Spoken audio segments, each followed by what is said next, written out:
date, April 18th, 1775. The place, Boston, Massachusetts. The colonies stand on the edge of revolution. The fate of a nation hangs in the balance. History is about to be written.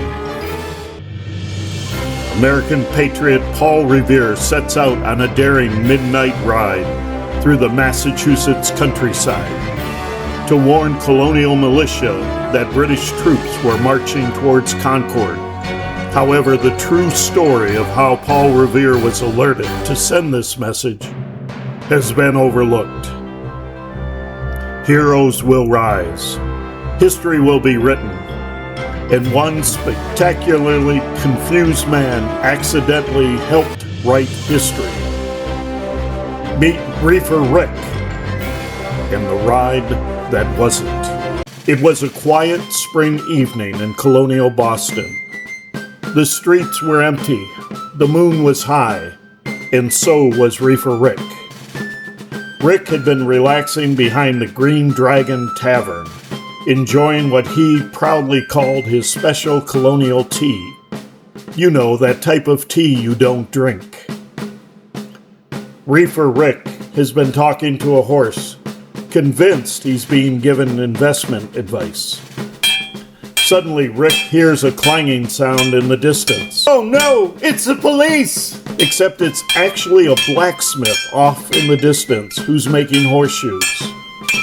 Rick panicked. He frantically packed every pocket on his coat. No, where did I put it? No! He reaches into his boot. No, it's not in there! He looks under his tricorn hat. Where did I put it?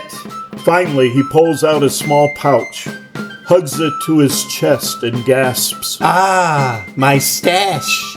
My precious! Rick takes off running and spots none other than Paul Revere, who is on horseback and looking off in the distance at the Old North Church. Paul, the police are coming! The police are coming! Paul blinks. The police? Yeah, man, they're coming for my stash! Paul looks completely puzzled and asks Rick, are you meaning the British are coming?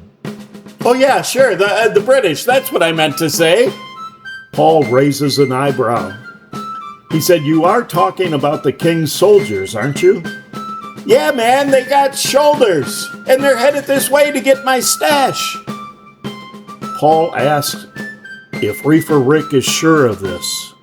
I've never been this 6-7% sure of anything before. 6-7. Paul Revere spurs his horse forward and begins yelling, the British are coming, the British are coming. And Paul rides off into history, while Reefer Rick yells after him, hey, Paul, and if they ask, you didn't hear this from me, man. And so thanks to one very stoned colonial and one very patient midnight rider, history rolled on.